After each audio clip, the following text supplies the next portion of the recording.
Iran पर तबाही वाले हमले हुए हैं और अभी भी ईरान पर ऐसे हमले हो रहे हैं हम सोच नहीं सकते जैसे हमले हो रहे हैं। हां, लेकिन इसका मतलब यह है क्या कि ईरान ने पलटवार बंद कर दिया है? ईरान ने तेल अवीव का तेल निकाल दिया है। ईरान ने तेल अवीव को पूरी तरह से हिला दिया है। तमाम एयर डिफेंस सिस्टम तेल अवीव में फिर फेल हुए और सिर्फ तेल अवीव की बात हो तो क्या ही कहना, पूरे इजराइल में इजराइल के एयर डिफेंस सिस्टम फेल हुए और खासकर तेल अवीव का जो नक्शा बदला गया है, आहा भाई, ऐसी तबाही तेल अवीव में कि मैं आपको क्या ही बताऊं। और बताने से बेहतर यह है मैं आपको दिखाऊं। देखिए, शेयर कीजिए और चैनल को सब्सक्राइब कीजिए।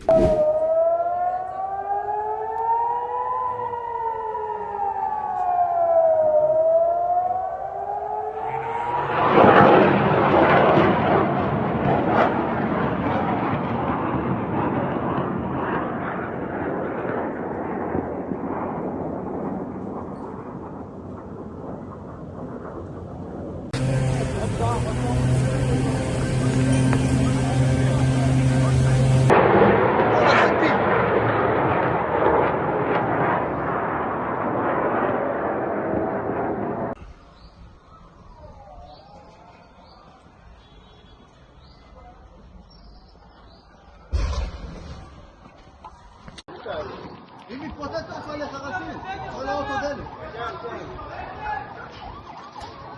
יש מישהו באוטו האלה?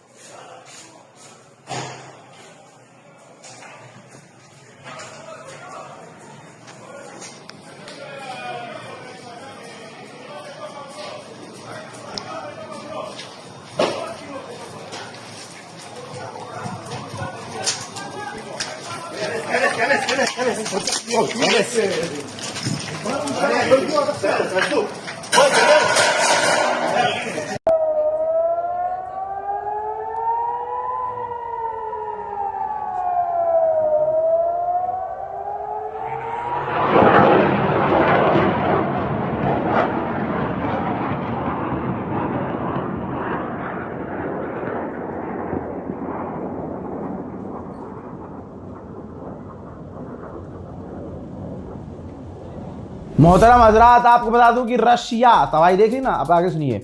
रशिया पर इल्जाम यूक्रेन ने लगाया है। यूक्रेन ने कहा है कि रशिया सैटेलाइट इमेज और डेटा प्रोवाइड करवा रहा है अमेरिकी ठिकानों की। यही वजह है कि ईरान मतलब 4 मिसाइल दागनी है, वो चारों दाग रहा है और चारों सटीक निशाने पर जाकर गिर रही हैं। साउथ कोरिया के मिनिस्टर कजाकिस्तान, सऊदी और ओमान जाएंगे और वहां बात करेंगे तेल और ईंधन की, ताकि इन तीनों देशों से गैस, तेल, ईंधन लिया जा सके। भैया, ब्रिटेन के बाद न्यूजीलैंड ने भी डोनाल्ड ट्रंप को आड़े हाथ ले लिया और कह दिया कि डोनाल्ड ट्रंप जो पब्लिक सिविलियंस इलाके को, इंफ्रास्ट्रक्चर को उड़ाने की धमकी दे रहे हैं ना, ये अनहेल्पफुल है। इससे कोई फायदा अमेरिका का नहीं होने वाला है। हजरात भाई, देशभक्ति हो तो ईरान जैसी हो, वरना ना हो। ईरान के राष्ट्रपति ने कहा कि 14 मिलियन लोग रजिस्टर कर चुके हैं अपने आप को अपने मुल्क पर कुर्बान करने के लिए। मैं भी अपने लोगों के साथ अपने मुल्क के लिए कुर्बान होने को तैयार हूं। उधर चाइना ने आधिकारिक तौर पर कहा है कि जो जंग चल रही है, इसकी वजह से ग्लोबल लेवल पर परेशानी का सामना करना पड़ेगा एक लंबे समय तक। उधर पर्शियन गल्फ से खबर आ रही है दोस्तों, पर्शियन गल्फ में एक और टैंकर पर हमले की पुष्टि की जा रही है। बीती रात यूएई के अंदर जानकारी मिली है कि कई जगह आग लगी थी। ऐसा लग रहा है कि ईरान की जो मिसाइल थी, क्लस्टर मिसाइल, शायद वो यहीं आकर गिरी थी, क्योंकि कई जगह आग लगी है। हजरात, ईरान के हंडाला हैकर्स ने एक ग्रुप का फोटो शेयर किया है। ऑब्वियसली मैं शेयर नहीं कर सकता और नहीं दिखा सकता, मैं इंटरनेशनल लॉ के हिसाब से चलता हूं। यूट्यूब का लॉ तो हमें मानना ही होता है, इंटरनेशनल लॉ भी मानता हूं मैं। तो ये देखिए, बस आपको ये बताना है कि पूरा का पूरा एक ग्रुप का तस्वीर जारी किया है हंडाला इरानियन हैकर ग्रुप ने। ये वही ग्रुप है इजरायलियों का जिन्होंने इजराइल के लिए ड्रोन डिजाइन किया था, कई तरह के ड्रोन डिजाइन किए हैं। तो भाई उनका भी डेटा ईरान के हैकर्स ने लीक कर दिया है और उनकी जान खतरे में डाल दी है। जापान की हालत काफ़ी ख़राब है। गैसोलीन, डायपर और ड्रिंक्स जो हैं वो ख़त्म हो रही हैं। उनका मुल्क काफ़ी मुसीबत में पड़ चुका है। स्ट्रेट ऑफ हॉर्मुज़ से ये तमाम चीज़ें आती थीं और वो स्ट्रेट ऑफ हॉर्मुज़ बंद है तो जापान काफ़ी परेशान है। और वेस्टर्न मीडिया ने नई बात कही है। कहा है कि जो खामनाई हैं, मुश्तबा खामनाई, वो कुंभ में है, उनका इलाज कुंभ में ही चल रहा है। दोस्तों ये तो मानने वाली बात नहीं है कि कुंभ में है। अगर अमेरिका या इजराइल को पता चल जाए कि कुंभ के अंदर हैं तो भाई इतना बौखलाए हुए हैं ये लोग कि पूरे कुंभ को ये तबाह कर देंगे। खैर, वेस्टर्न मीडिया ने ये भी कहा है कि जो मुश्तबा खामनाई हैं, अल्लाह न करे, वो जो है अनकॉन्शियस हैं, बेहोश हैं, एक तरह से कोमा में है। अरब का हिजड़ापन देखिए, हिजड़ो सुनो, अरब का हिजड़ापन देखिए।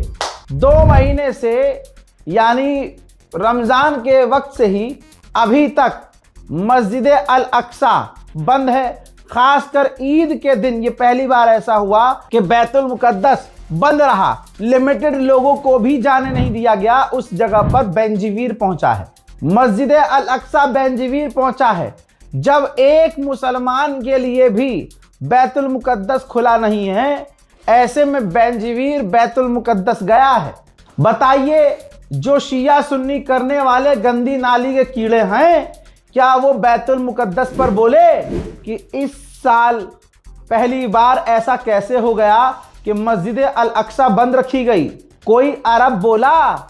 मोहम्मद बिन सलमान सुअर की जात बोला? नहीं बोला। जॉर्डन का किंग गंदा इंसान कुछ बोला? नहीं बोला। इजिप्ट का राष्ट्रपति सीसी कुछ सुअर की जात बोला? नहीं बोला। तुर्की तो मुसलमानों का रहबर बनने का ख्वाब देखता था।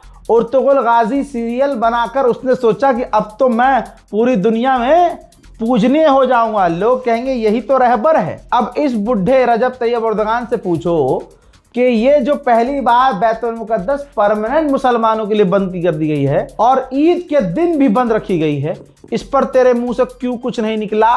ये है 56 बहनों की औकात। मर्द तो इनमें एक ही है जिसका नाम है ईरान। उधर बहरैन ने कहा है कि अब तक हमने 665 मिसाइल और ड्रोन ईरान के रोके हैं। अमेरिका का टॉप का अखबार है द अटलांटिक, उसने लिखा क्या है अपनी स्क्रीन पर पढ़ लीजिए। लिखा है अमेरिकी अखबार ने कि डोनाल्ड ट्रंप ने जंग छेड़ी है ईरान के साथ। इसमें अमेरिका की मिलिट्री की कमजोरियां सारी दुनिया को पता चल रही है कि अमेरिका की फौज की क्या क्या कमजोरियां हैं और ये जंग अमेरिका को भारी पड़ रही है। ईरान की धमकी को कोई मजे में नहीं ले रहा है, बल्कि कल जो ईरान ने AI इंडस्ट्रीज को धमकी दी है, ब्रिटेन के सबसे बड़े अखबार में छप गई है कि अब आर्टिफिशियल इंटेलिजेंस से जुड़ी हुई कंपनियों को खतरे में देखा जा रहा है और वो सेफ नहीं है, कभी भी कुछ भी हो सकता है। अमेरिका के कुछ सेनेटर डेमोक्रेट्स के एक बिल लेके आने वाले हैं संसद में अमेरिका की, जिसमें यह कहा जाएगा कि जो अमेरिका का डिफेंस मिनिस्टर है, ये अमेरिका की फौज को, हमारे अपने अमेरिकी फौज के लोगों को वॉर क्राइम में इन्वॉल्व करवा रहा है और उनकी जिंदगी के लिए और अमेरिका के लिए खतरा पैदा कर रहा है। ब्रिटेन, न्यूजीलैंड और उसके बाद अब फ्रांस ने भी, रिपोर्ट पढ़ लीजिएगा, फ्रांस ने भी साफ कह दिया है कि ये जो डोनाल्ड ट्रंप ने ऐलान किया है कि हम सिविलियन इंफ्रास्ट्रक्चर पर हमला करेंगे, हम इस एक्ट के खिलाफ हैं, इस फैसले के खिलाफ हैं। सिविलियन इंफ्रास्ट्रक्चर पर हमला करना यह कहीं से भी सही नहीं है। डोनाल्ड ट्रंप पूरी दुनिया में अकेला पड़ता जा रहा है। नेटो, यूरोप ने साथ छोड़ा और तमाम धमकियों के बाद किसी ने ट्रंप का साथ नहीं दिया। बौखलाया इतना कि जर्मनी को भी उल्टा सीधा कह दिया। याद होगा आपको, जर्मनी के बारे में गुलाबी सुअर ने कहा कि जर्मनी को हमने बनाया है और आज वो हमें आंखें दिखा रहा है। हम याद रखेंगे कि जर्मनी ने हमारा साथ नहीं दिया है। इसी तरह से रोतड़ू रो रहा है कि इसने साथ नहीं दिया, नेटो ने साथ नहीं दिया, फलाने ने साथ नहीं दिया। अब ब्रिटेन और फ्रांस भी पलट गए। फ्रांस ने भी कह दिया भैया ये तो गलत है जो तुम कर रहे हो। भाई ईरान नहीं रुक रहा। ये देखिए, ईरान इराक में कुर्दिश लड़ाकों पर लगातार हमले कर रहा है, जबकि कुर्द के लड़ाकों ने माफी मांग ली है। कुर्द ने ऐलान कर दिया है कि भैया हमारी ये लड़ाई नहीं है। कुर्द ने ईरान से कह दिया है कि पापा हम नहीं लड़ रहे हैं, हमें आपसे लड़ना भी नहीं है, लेकिन ईरान पेले जा रहा है। हजरत मोहतरम, उधर इजराइल के अंदर हिजबुल्लाह का ड्रोन डायरेक्ट हिट हुआ है।